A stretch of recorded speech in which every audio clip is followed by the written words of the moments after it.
Chapter 11 Longing for the Beach Billionaire Daddy Novel Square. I'm glad you finally found some time for me, Todd said in a flat tone. I guessed I deserved that, but the comment still stung. Where do you want to go eat? I heard there is a great new sushi place just a few blocks over, I said, trying to switch the mood to a more positive one. Yeah, that works, Todd muttered as he pulled out his phone to send a text. We started walking over, and I couldn't help but feel like something was off, but I relaxed as Todd's fingers locked with mine. So, how is work going? I asked. Todd had graduated with his bachelor's degree the year before and started working for his dad's financial firm after that. It has been great. You would not believe some of the people I help with their investments. Every single one of them was a millionaire before they were 30. That is going to be me. Just you wait, Shelby. I know you will be, Todd, I said as the hostess showed us to our table. If anyone can make it happen, you will. It won't hurt to have a rich wife. Then, we'd become millionaires together, Todd said and smiled at me. He had always been so proud of the fact that I was working towards being a lawyer. I was so relieved that he recognized my time studying was for our future together. The waiter walked over to our table and asked if we were ready to order. Todd ordered multiple plates of sushi, and then the waiter turned to me.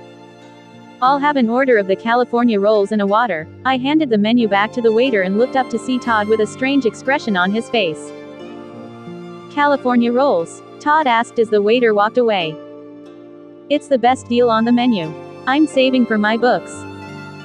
I don't know if I will be able to qualify for another loan, I said, slightly defensive.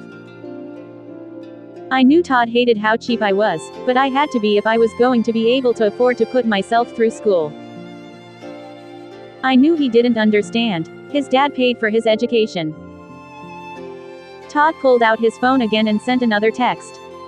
I tried not to let it bother me, it was probably something for work.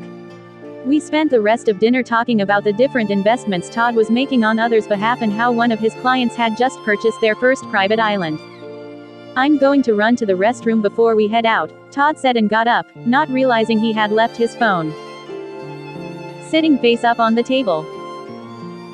As soon as he walked away, his screen lit up with a text message. All I could see from where I sat was the contact name, her. My heart sank. The screen went black, and I took a deep breath. Todd walked back from the restroom, smiling at me. You ready to go? He asked me as he made it to our table. Absolutely. Why don't we catch a movie? Todd asked, grabbing my hand again as we walked out of the restaurant. Sure, what do you want to go see? I slammed the door of my stateroom and rested my back against it. I had to get away from whoever was following me out of the restaurant. I couldn't face anyone after witnessing Todd's engagement to someone else. I took a few minutes to catch my breath, and when a soft knock on the door vibrated my back, I ignored it. The person didn't knock again. My dress clung to my sweaty body, and I wanted nothing more than to take it off. I slipped off the midnight blue silk gown and draped it over the chair in front of the vanity. I noticed the pink garment bags already hung neatly in my closet. Standing there in only my underwear, I secretly wished that I fit in this world of money. I knew deep down that I did not. I walked past all of the new clothes, and threw back on my usual attire of shorts and a t-shirt. I couldn't get comfortable in the fancy clothes. I made my way over to my bed and threw myself on the comforter. Burying my face in the pillow, I let the tears come. I cried until my eyes burned. I sat up in bed and wondered where everything went wrong with Todd and me. I had truly been in love with him. We had planned a future together, and even though he never spoke directly of marrying me, I always assumed it would happen one day. So when the waiter placed his engagement ring in front of me perched on a pillow of whipped cream, it hurt even more. My roommate Aubrey had been suspicious of Todd cheating on me for months before I read that text. I went on pretending our relationship was stable, even though deep down, I suspected him, too, especially after the incident at the sushi restaurant. I didn't confront him about the text until weeks later. He denied everything at first, saying it was his father's receptionist. She was a bitter older woman who was not the kind of woman you wanted to cross. He put the receptionist in his phone as her, as a joke. I knew he was lying, but I was okay to keep on pretending. That was until I caught him texting her again, right in front of me. Then, I exploded, and we got into our worst fight. He finally came clean that it was a woman he met at my 24th birthday party. He swore he wasn't cheating and that she was just a friend. I promised that we would work it out even if he were cheating on me, but he was not interested in that. He was no longer interested in me. He broke up with me the very next day. With the memories replaying in my mind, I jumped out of bed and ran to the balcony. I breathed in quick gasps of the cold sea air. I had just realized that I had invited Lauren to my birthday party. Todd had met her there, and they had been in contact ever since. Lauren told me that she'd been dating Todd for 4 months, but my birthday party was 8 months ago. So Todd had been pursuing Lauren for 8 months while he was still pretending to be faithful to me. It won't hurt to have a rich wife, then we'd become millionaires together. Todd's words rang through my memories. He hadn't been talking about me becoming a lawyer and the two of us becoming wealthy together. He had been talking about marrying Lauren, an heiress. This had been his plan all along. This night of realization had my head hammering, and I needed to calm down. So I walked back into my room, slipped on my shoes, and walked out my door. I was going to go out to the bar on the deck and make myself a drink. The lights on the deck were already out, but I quickly realized I was not there alone. "Oh, Todd," Lauren moaned. "You are so damn sexy."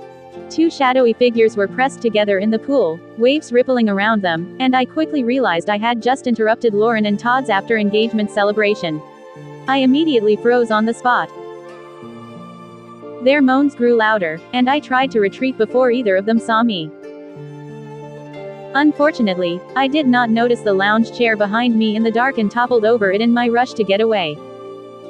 I landed flat on my back, and all the air was knocked out of my lungs. "What the hell? Who's there?" Todd's voice yelled behind me. I prayed it was too dark for them to see or recognize me.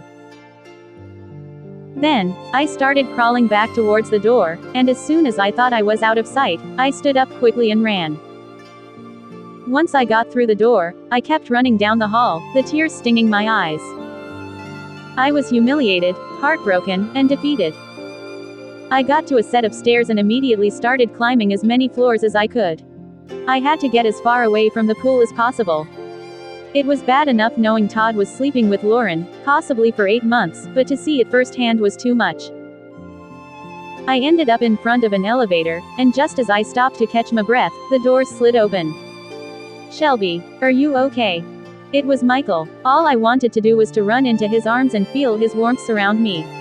But instead, I simply nodded and turned to walk away. How could I possibly explain what I had just witnessed? Lauren was still his daughter. "I don't believe you. Something is wrong. I came to check on you earlier." Michael handed me a glass of red wine, and I followed him out onto his private deck. The elevator had led up to his stateroom, and Michael, seeing the state I was in, invited me up. I leaned over the railing and swirled the wine in the glass. "Do you want to talk about what happened?" Michael asked with a note of concern in his voice. "Nothing happened. I was just tired." "You were so tired that you ran all the way back to the yacht?" Michael asked, clearly not believing me. I didn't say anything and took a small sip of my wine. "And in the hallway just now, you seemed pretty upset."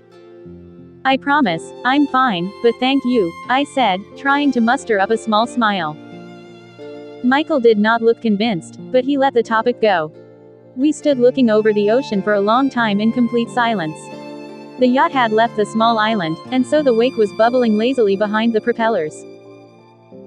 "When do we make port again?" I asked, finally breaking the silence. "Tomorrow. I am going to miss you, Michael," I said quietly. Chapter 12 Longing for the Beach Billionaire Daddy Novel Square. "I think it's for the best," I answered softly. "The best for you?" he asked. I stayed quiet for a long time. Was I deciding what was best for me and or running from my problems? I don't know, I answered truthfully. I took another small sip of the wine Michael had poured me and watched the liquid as I swirled it around in my glass. You know wine always tastes better in the sauna, Michael said, watching me. I turned to him. That does sound nice, but I am sure the staff who work the spa have already gone to bed. Well, good thing the sauna is in my bathroom, he said as the corners of his mouth eased into a smile. You have a sauna in your bathroom? I asked, impressed. Of course, so what do you say? I'm not really dressed for a sauna, I gestured down to my shorts and t-shirt. I have a robe that you can borrow unless you'd rather go without. Michael winked and started walking towards his stateroom. So what else do you have up here all to yourself? I asked, liking the distraction from the mess of a night I'd been through. Well, you have seen my private deck. Then there are the massage chairs in the living room, the 200-inch wall TV, electric fireplace, soaking tub, double showers, and I have a hot tub on the balcony off of the private kitchen. We walked through a large sitting room, a bedroom with the biggest bed I had ever seen, and then finally to the bathroom. Michael calling the tub in his bathroom a soaking tub was an understatement, it was more like a small swimming pool sunken in the middle of the floor. You can get changed in here. Michael led me into an extravagant walk-in closet, complete with a large vanity table and chaise lounge. He hung a white cotton robe on a hook next to the door, making it the only garment in the empty closet. I realized Michael's staterooms must include his and hers closets, but Michael had no use for this one. I undressed down to nothing and slipped the buttery soft robe over my skin. I would have lived in that robe if I could have, it was so unbelievably soft. There were definitely some amazing perks to being rich. I walked out of the closet, and Michael was waiting for me in a matching cotton robe. See, it's a perfect fit, he said. I don't even want to know how much one of these robes costs, I said. Michael laughed a little at my comment. The sauna is through this door here, Michael said and pushed the door next to him open, holding it for me to enter first. I didn't know what I had been expecting when Michael had said he had a sauna in his bathroom, but the sauna I walked into was more than I could have ever imagined. Every inch of the room was covered in light wood. The benches looked as though they conformed perfectly to your body and were accented with white pillows. The steam was warm and enveloped you as soon as you walked into the room. However, the most breathtaking part of the sauna was the floor-to-ceiling window. It made it feel like the sauna was open to the ocean itself, and the dark water reflecting the dim light of the room was extremely romantic. How do you ever leave? I asked after a few speechless seconds. Michael laughed again and took a seat in the center of the bench, staring out into the dark water. I sat next to him and realized I might be too close, so I tried to scoot away subtly. I don't bite, Shelby. I laughed awkwardly but remained close enough to feel the heat of his body next to mine. I closed my eyes and tried to let go of the evening. I thought about watching the dolphins swimming in the cove while Michael sat next to me on the jet ski. You look like you're feeling a little better, Michael whispered. I am. This is exactly what I needed. I paused for a few seconds and added, you keep saving me today. You've saved me on this trip too. Can I tell you a secret? He asked, leaning in closer to me. Of course, I answered, and my heart started beating faster. The rest of Lauren's friends drive me insane. That's your secret? I bumped his shoulder with mine. That is a really weak secret. They drive me insane too. If that is not a secret, then tell me a better one, he said. What kind of secret? Tell me why you are leaving tomorrow. He asked and looked into my eyes. I paused, considering if I should tell him the truth, but he was getting Todd as a son-in-law. So I chose a different path. I can't afford to stay, I said finally. Taking Michael's silence as confusion, I elaborated, I'm completely broke. I've put all of my money into school. I work as a bartender and live off of my tips and ramen noodles. I'm sorry, but I don't understand why that means you need to leave tomorrow, Michael said somberly. That was a fair point. Lauren and her father had paid for absolutely everything. It wasn't costing me anything to stay on this once-in-a-lifetime vacation. I had to come up with a reason as to why I had to leave before he saw through the holes in my story. I have to get back to New York. get ready to move to Cambridge, and find a job there before the semester starts. I only have a few weeks of living costs saved up. This was partly true. I did need to do all of those things, but it would actually complicate things for me to go back early. I couldn't move into my new apartment in Cambridge until 2 weeks before the semester started. So going back early would just mean I'd sit in my old apartment with nothing to do. Plus, if I went back early, I would have a few more weeks of expenses to take care of, and I had already quit my job. What if I could help you find a new position in Cambridge? Michael asked. What do you mean? I asked, surprised. I have some connections in Cambridge. If I helped you get a few interviews, would you be able to stay longer? I couldn't find any words to respond. I'd been really worried about what I would do for work when I got to Cambridge. I didn't know anyone there and planned on spending the 2 weeks before the semester handing in resumes at different restaurants. You would do that for me? I asked. Absolutely. I will make some calls in the morning. You don't have to stay, but I would enjoy your company if you did. The Bahamas are beautiful this time of year. I don't want you to miss it. Okay, I'll stay, I said quietly. Thank you, Michael. I could not believe this man's kindness to me. If it was important to Michael that I stay on the trip, then I would figure out how to deal with Todd and Lauren for a little while longer. I'm glad to hear it, he said with a smile. The sky started to lighten in the early morning hours, so I stood and told him I should head back down to my own room and get some rest. Probably a good idea, he said and followed me out of the sauna. I went back into the massive closet and changed back into my clothes, hanging the robe back on the hook. I walked back out into the main room, and Michael was waiting for me, still in his robe. Let me walk you down. That's really okay. You have done so much for me already, I said. How long will you stay? I'm not sure. At least another week. I smiled at Michael and walked out the door. Michael. I shut the door behind Shelby as she walked down the hall. I was relieved that I had convinced her to stay for at least another week, but I knew there was something else that was the real cause for her being so upset tonight. I knew that Shelby was not part of Lauren's usual friend group, but after talking to Shelby tonight, I was confused about how they were even friends at all. Shelby clearly had big goals and would work hard to see them happen. Lauren didn't have any goals other than becoming an influencer. The thought of Shelby working at every spare moment to put herself through school made my stomach twist at how badly I had spoiled Lauren. Shelby deserved so much better than to be just scraping by. I would do anything I could to help her find something better. Hell, I would have offered to pay for her tuition, too, if I thought she would accept it. I pulled out my phone to send an email to the connection I had at a law firm in Cambridge. I had done some business with them in the past and figured it would be a much better fit for Shelby than making people drinks. With how much business I had given the firm, I knew I could at least get her an interview. On my home screen, there was a notification of a phone call from my financial advisor, Alistair, that I'd missed while we were in the sauna. Alistair never called at this hour, so I knew immediately something was wrong. I called him back immediately, waiting impatiently to hear his voice on the other end. Michael, I am so sorry for the early hour, Alistair said. No need to apologize. What's going on? I asked urgently. I am afraid it is not good news, he said. Just tell me, Alistair, I said, doing my best not to get impatient with the man. He'd worked for me for years, and I would trust him with my life. I walked into the bathroom, expecting to look like a mess from all the events of the night. My clothes were extremely wrinkled, but I was surprised to see my hair still looked flawless.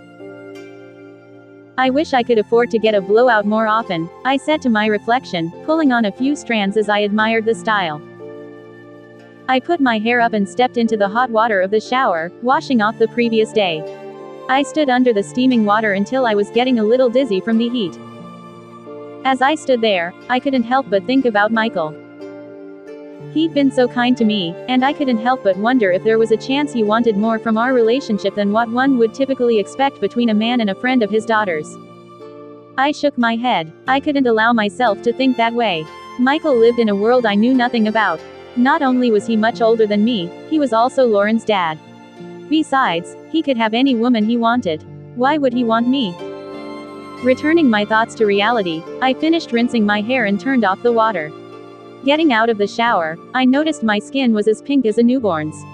I wrapped a towel around myself, and made my way back into the bedroom to cool down. The screen of my phone was illuminated, so I picked it up and lounged back on the bed.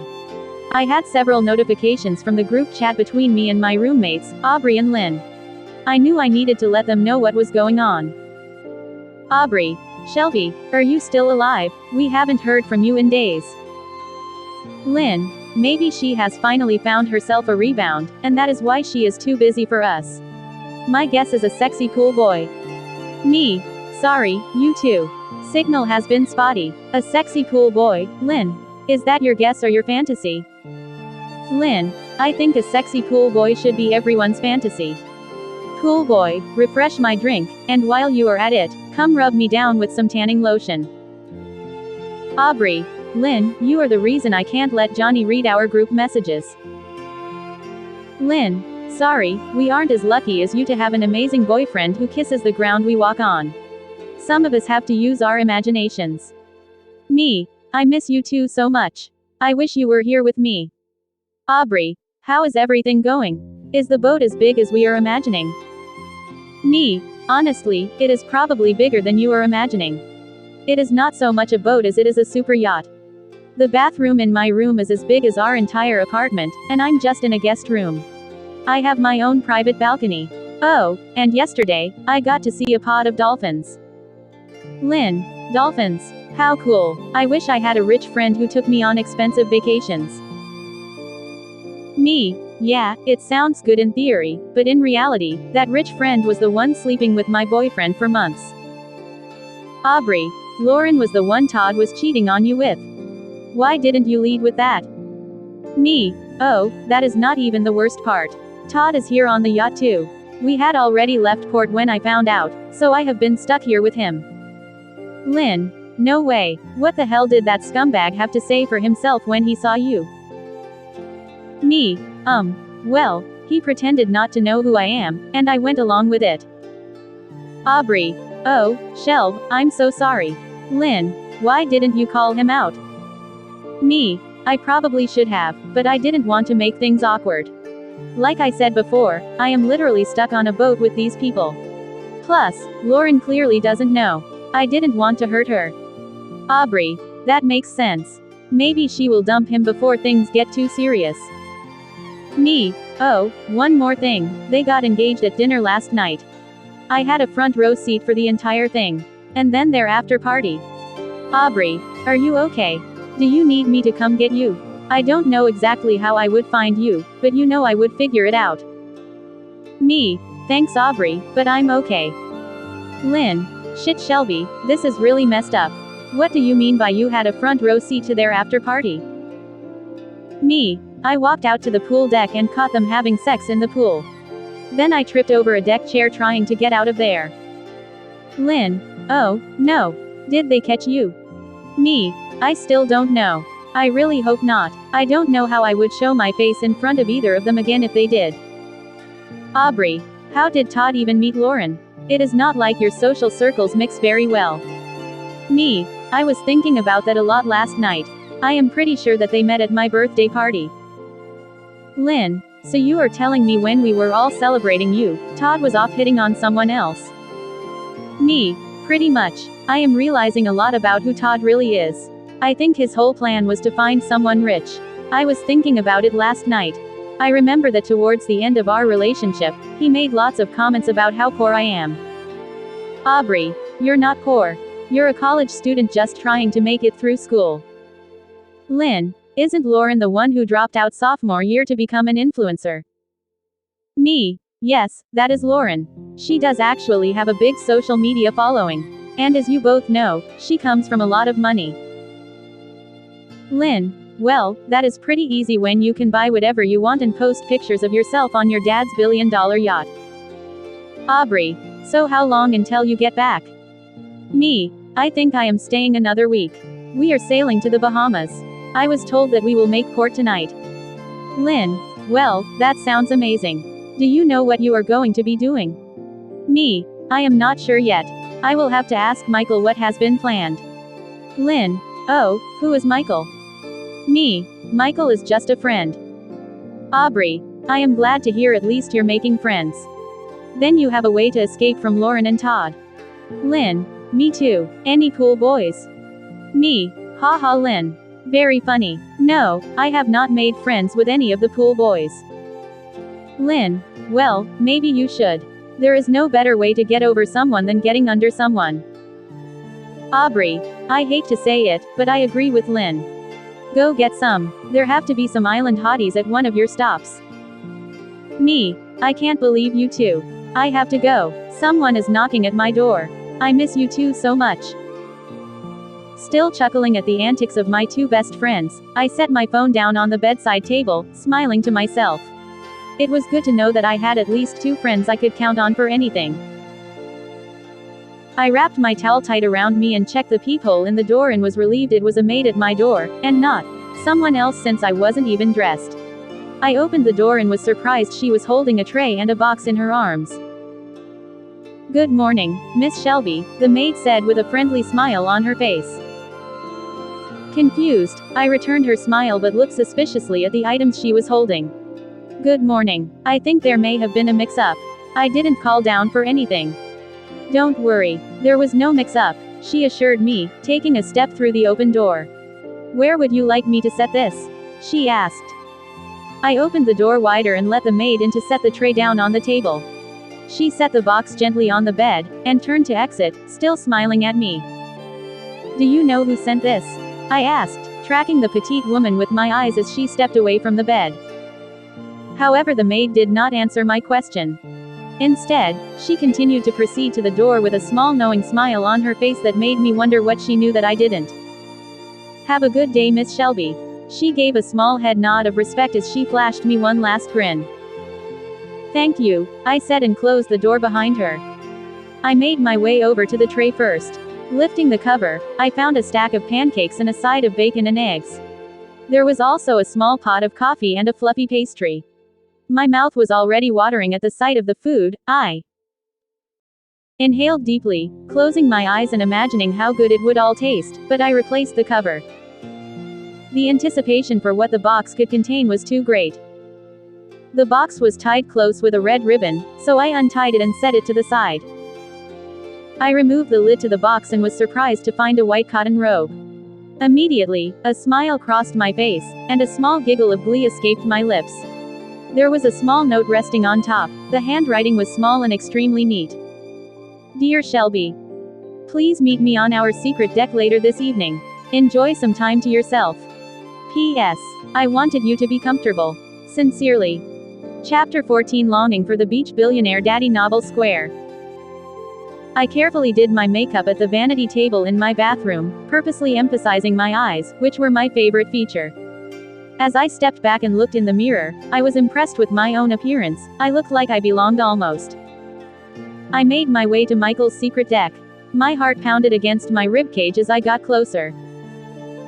I stopped as I rounded the corner to the private location. All I could see was the back of Michael's head as he was holding a phone to his ear.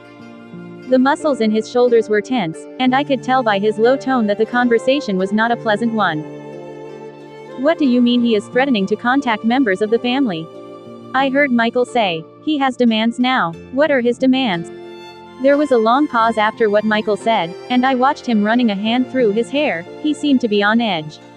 He listened carefully to whoever he was talking to, and I considered turning around. We need to start protecting the family assets. I need you to review my father's will again and ensure it is airtight. He will not get a dime out of me.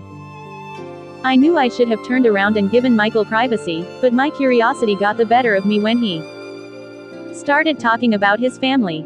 I leaned against the railing to wait, and it squeaked. It squeaked loudly. Michael turned his head and gave me a small half-smile. He waved his hand, gesturing for me to come to join him. I hesitantly walked over, taking as much time as possible. I agree, that is a good plan. Lock everything down, and let me know if we get any more calls from him. I'm counting on you, Alistair. Don't let me down, Michael said. He hung up the phone and set it on the table next to the lounge chair he was sitting in. He sighed, turned to the laptop sitting next to him, and started typing.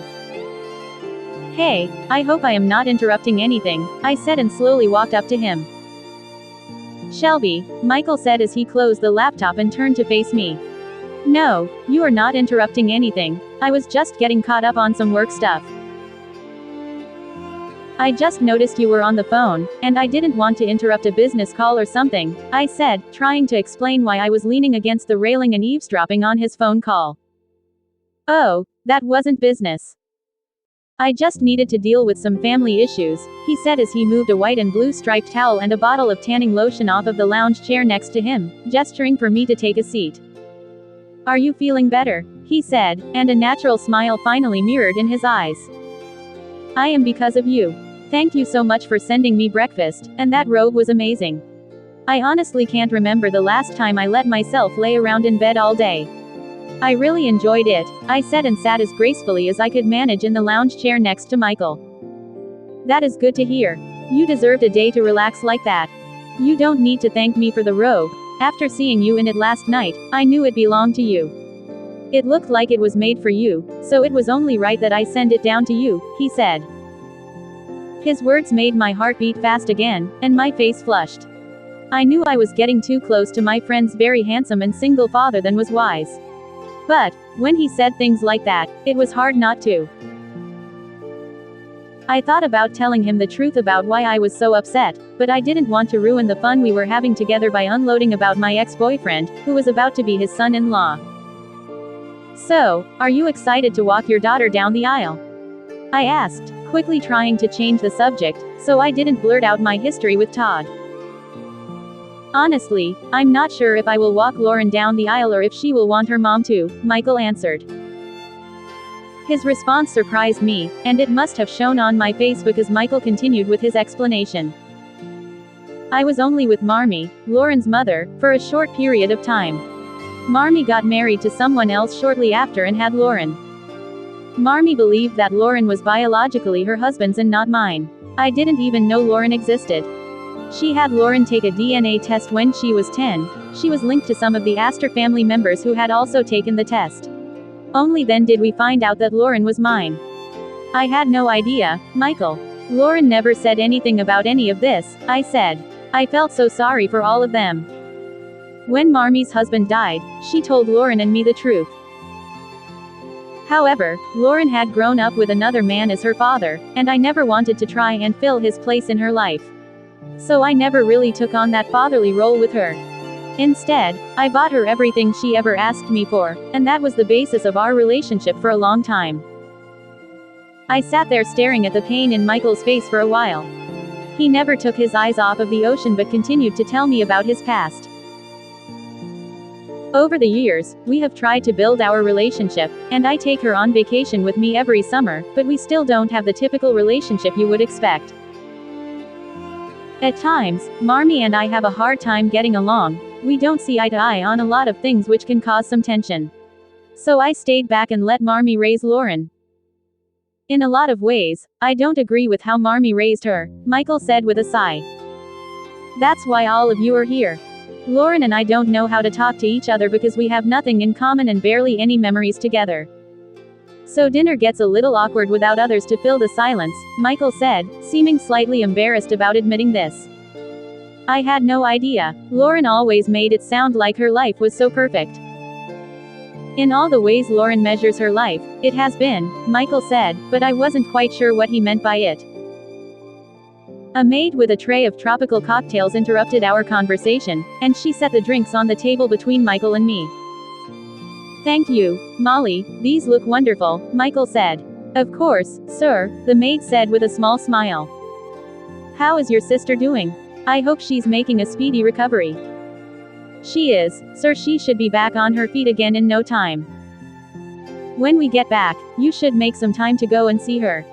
I will tell Reggie to add some more PTO for you, Michael said. I would really appreciate that. Thank you, sir, the maid said and turned to leave. As I watched the interaction between Michael and a member of his staff, I realized I had never seen him treat one of his employees poorly. But, on the other hand, Lauren snapped at them to get their attention, and I was almost positive she did not know a single one of their names or anything about them. She didn't even treat them like they were people. It made sense as to why I did not feel like I fit in with Lauren and her friends, but I felt comfortable and wanted to spend all of my time with Michael. He didn't look down on me for being poor, but Lauren did. The irony of all of it was that the only one on the ship who knew exactly how poor I was Michael. I stared at Michael, and when he finally met my gaze, I couldn't help but smile at him. "Thank you for telling me all of this," I said. "Thank you for listening," he responded simply. "It seems like we're making a habit of telling each other all of our secrets," I said with a small giggle. "I hope that continues." "Me too," I answered. "Lauren has another dinner planned on the upper deck. Can I walk you up?" Michael asked me. "I'm actually feeling a little seasick. I don't think it would be wise for me to eat right now," I answered. I didn't feel like spending another evening with Lauren and her new fiancé.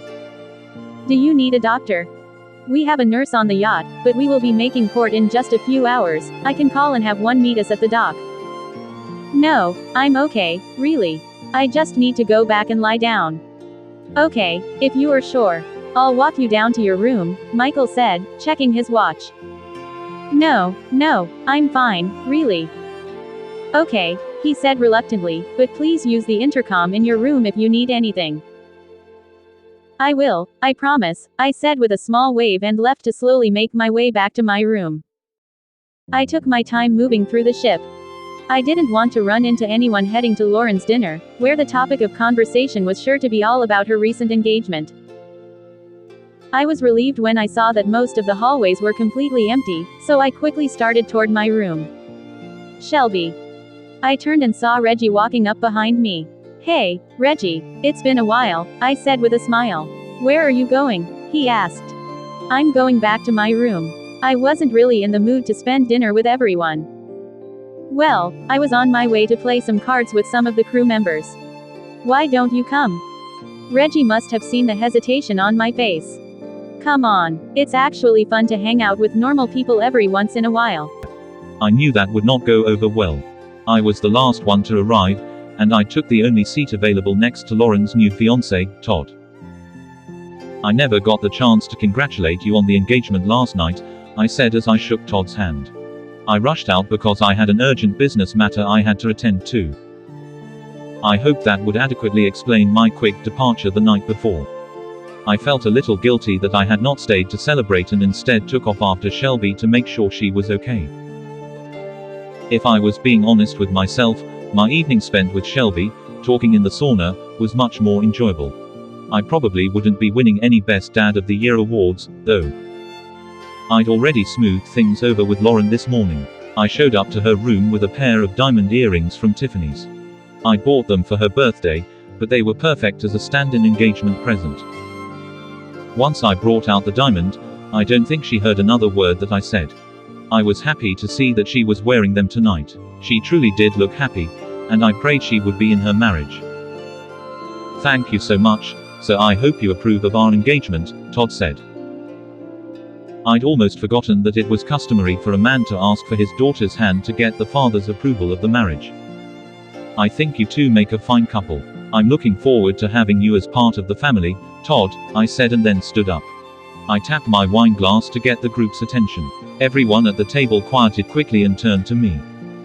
"I want to congratulate Lauren and Todd on their recent engagement. May they find happiness in each other and enjoy each other's company for many years to come." Lauren's friends all clapped at this statement. Once the quiet returned, I started again. "As my engagement gift to the couple, I would like to throw you two an engagement party at my home here in the Bahamas."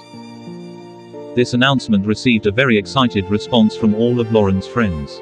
Lauren's face was beaming at all of the attention she was getting. She smiled and stood up to make an announcement of her own.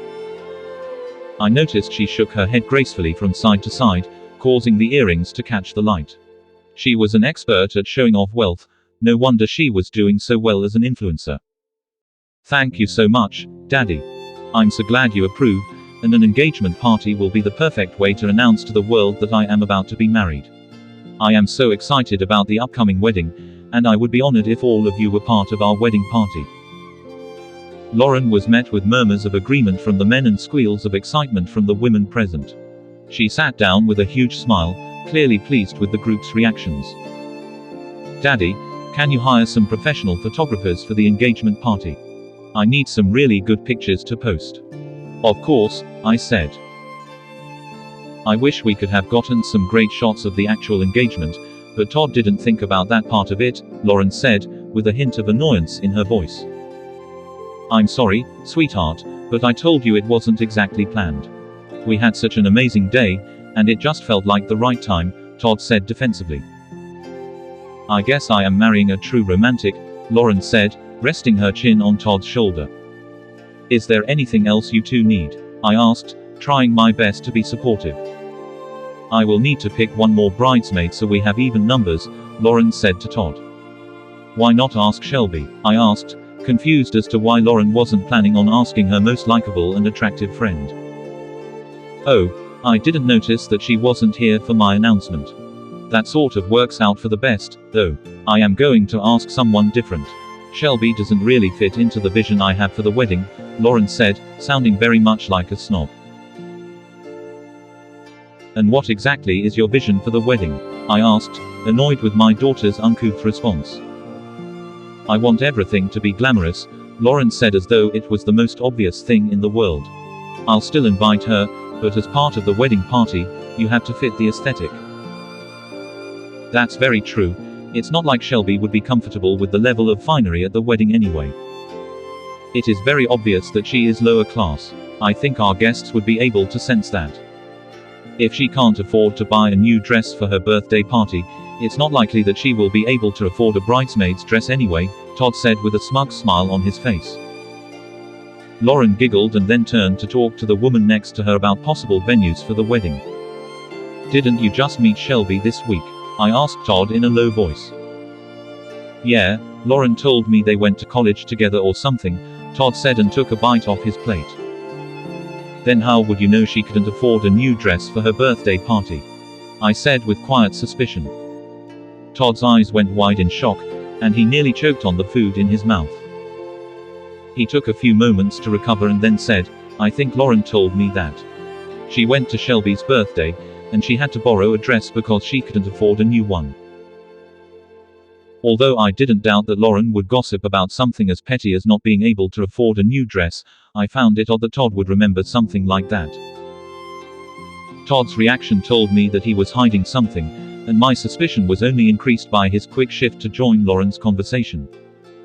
Did Shelby and Todd know each other outside of Lauren? I ate the rest of my meal in silence and made an excuse about having work to do to get out of the rest of the evening's activities. Instead of heading back to my stateroom, I went to the captain to tell him about the change of plans. We would be making a quick stop at the original destination, a small island in the Bahamas, but we wouldn't be staying. Instead, we would be heading to my private home for Lauren's engagement party. After my conversation with the captain, I made my way to my office, which was located a floor below the guest rooms. I thought about going and checking on Shelby but decided it was best to let her get some sleep. My office on the yacht was a carbon copy of my office at home. It had a large wooden desk in the center and a large dark leather armchair. The only difference was the view was spectacularly better on the yacht. A large windowed balcony sat behind the desk, so I could watch the ocean as I worked. I sank into my leather chair and opened the laptop on my desk. A notification glowed on the screen, informing me of the 127 emails waiting in my inbox. I pulled out my phone instead and found my event planner's phone number in my contacts. Hello, this is Jessica of Jessica's Events. Jessica, this is Michael Astor. Mr. Astor, it is great to hear from you again. To what do I owe this pleasure? I'm calling to see if you can organize a party for me. My daughter just got engaged, and I want to throw her an engagement party at my home in the Bahamas. Congratulations, Mr. Astor. I would love to help plan such a happy occasion. When can I pencil in your event? 2 days from now, I say, knowing the absurdity of the request. Did I hear you right? You want me to plan an entire event in 2 days? If anyone can do it, it's you, Jessica. Plus, I am willing to pay double. You have always known how to close a deal. I will have everything ready for you, Mr. Astor. Does your daughter have a theme in mind? I hated that I had to say it out loud. She said the theme of her wedding is glamour. I heard a small giggle escape from Jessica on the other end of the phone, and she quickly tried to cover it with a cough. I know how it sounds, I said, embarrassed. That is why I am trusting you with this event. I know you will make it tasteful. After the engagement party, I will have Lauren talk with you about wedding plans. That sounds great, Mr. Astor. I will see you in 2 days. Thank you very much. Goodbye, I said and hung up the phone. This wedding was going to be expensive, and I already expected to foot the bill for everything. Extravagant was one thing, but Lauren's taste was beyond even that. I turned my attention back to my laptop screen and the blinking email notification, but I couldn't get Shelby out of my head. Instead of working, I pulled up my social media pages and searched for Shelby Hatton. I quickly found Shelby's social media pages. She was not very active on social media. Most of her pictures were candid shots of her and her friends, 2 women that looked kind and a lot more down to earth than my own daughter. I was slightly disappointed that Shelby did not have more pictures for me to scroll through and very little about her life. I wanted to know more about her, but it seemed like she was very private with her online presence.